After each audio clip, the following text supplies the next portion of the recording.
All right, Unit 7, Lesson 3. Today we're going to be looking at slope fields, which, sneak preview, are these funky looking diagrams you may have seen before. Maybe if you looked ahead at the summative, maybe you remember it from our mock exam. These are going to seem really straightforward once we go over how they work. These are good places to score some points on the AP exam. This is a good topic. Let's talk about what a slope field is. It's a picture representation of all of the possible solutions to a differential equation. And so the differential equation is just an equation that represents the derivative of a function, right? The slope of the tangent line at a given point. And so if you can back upwards, you can go up to the original function, but here is the problem. There are an infinite number of solutions to these differential equations. Let's walk through why. If we have the derivative of y with respect to x is equal to x plus 3, the trick here, remember, is to separate these variables. So I'm going to multiply both sides by dx. What that will leave us with is dy is equal to x plus 3 dx. And really this is a 1 here, right? It's understood, and that helps us see this next part better. We take the antiderivative, because we're trying to go up. The antiderivative of 1 with respect to y is just y. The antiderivative of x plus 3 with respect to x is 1/2 x squared plus 3x plus c. Remember, we only do the 1 plus c because they would just kind of 2 plus c's are the same thing as 1 plus c. But so here's the reason, right? This plus c is the reason that there's an infinite number of solutions to this differential equation, at least until I give you that anchor point, until I tell you, sometimes it's written as an initial condition. If I don't give you an initial condition, it could be any of these parabolas shifted up or down. And so here's 2 of them, right? Here's just 2 of these same parabolas with form 1/2 x squared plus 3x plus c. Notice a few things about this. Notice that at any point, if x equals -3, the slope of this function is equal to 0. And you can see that, right? The slope of this function is equal to 0 anywhere where x is equal to -3. And that should make sense, because if you plugged in -3 for x, you'd get a derivative equal to 0. And so we're going to be working in breaking down these patterns and seeing important things about them. Here's another fun one I like to notice about this one.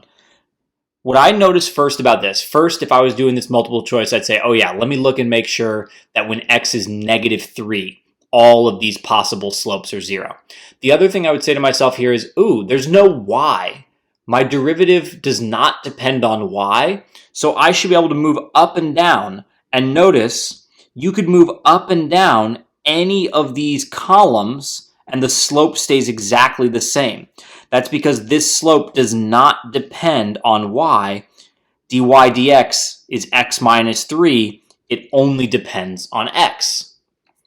The next thing I would think about is, and we're going to go through some practice ones of this, just what happens when x goes up by 1. Every time x goes up by 1, the slope goes up by 1. So check this out. This is like whatever. This slope is -7, -6, -5, -4, -3, -2, -1. Yeah, there's the perfectly diagonal one. 0, 1, 2, 3, 4. And so you can figure out what these slope fields would be, or you can draw them on your own for any given number. And so we're going to talk a little bit more about how I think they might do this on this year's AP exam. On this one, obviously, you're not going to be able to draw one of these things. But it is a good skill, and Delta Math has a good one where you can practice it. So I do want you to practice it just to make sure we understand how slope fields work. So let's say we have a slope field here. It depends on both x and y. So I'll just pick a random point and show you one way to do this. So let's pick this one here. This is the point -1, 1. And so the notation I would show here is I would say dy dx at, and I would put this little point here, -1, 3.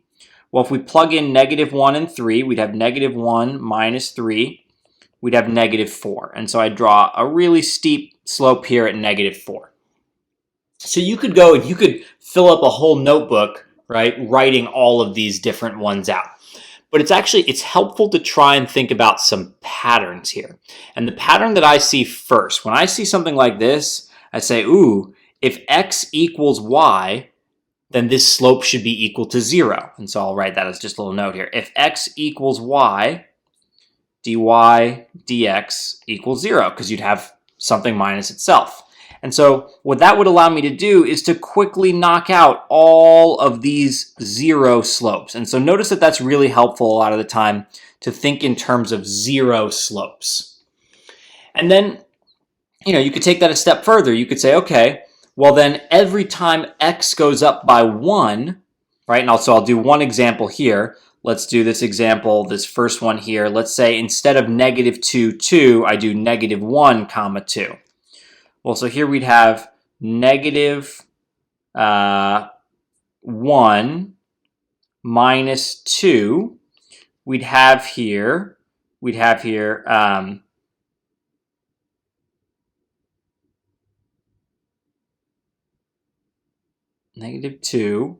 What am I thinking through this wrong? Oh, and sorry, so -2 is the y value.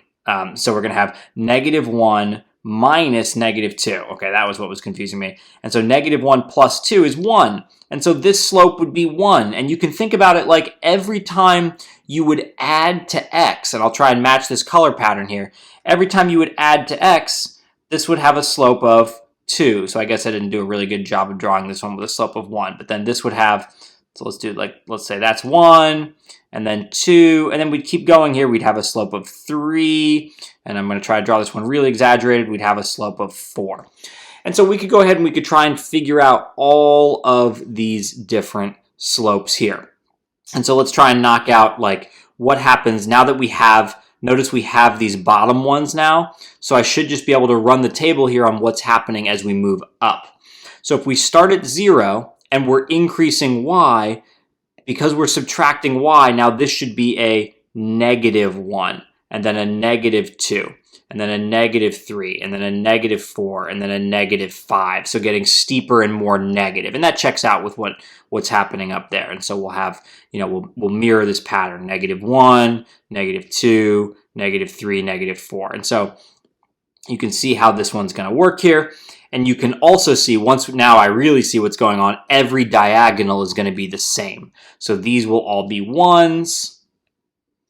The ones that are along this diagonal here will all be -1s, and so on and so forth. So, if you can find patterns here, it can help your life go a lot faster. But at the end of the day, if you're not sure, and it's a problem, you definitely want to make sure you get these ones right, because they are just like free money when you see them. You can test all of those individual points. So you get the idea here. All right, let's see what some other things that they could have us do. If you are given an initial condition, this is a really silly one, but it might pop up on a multiple choice. If you're given an initial condition, you can just follow these slopes. They're basically like traffic patterns. And so if I know that my actual curve here goes through the point, right? So if I take this y, if I took this antiderivative, it would be like 1/2 x squared minus x plus c. And so it's some parabola, right? But it could be shifted up or down, and I can see the parabola shape here.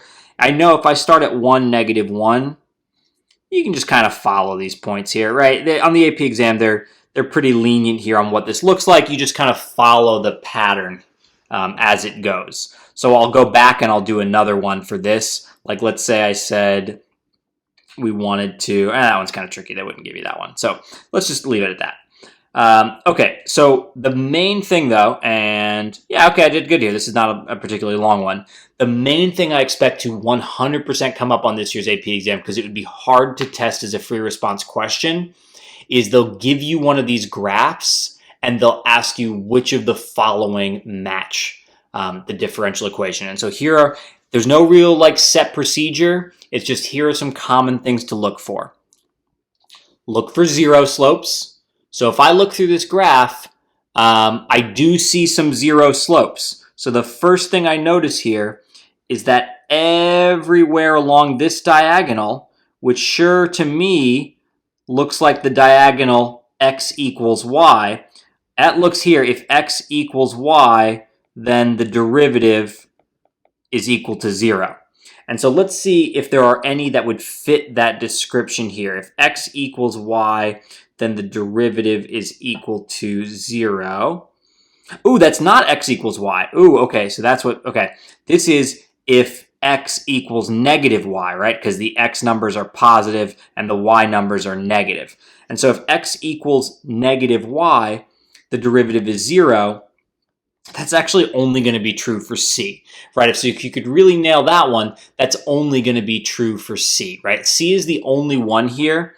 If you plug in, for example, if you just go through, so here's another way of thinking about this. If you just plug in negative 2 comma 2, you should get out 0. Do you get 0 in A? No. Negative 2 plus 1 is not 0. Do you get 0 for negative 2 squared? Nope. Do you get it for negative 2 divided by negative 2? Nope. Natural log of negative 2? Nope.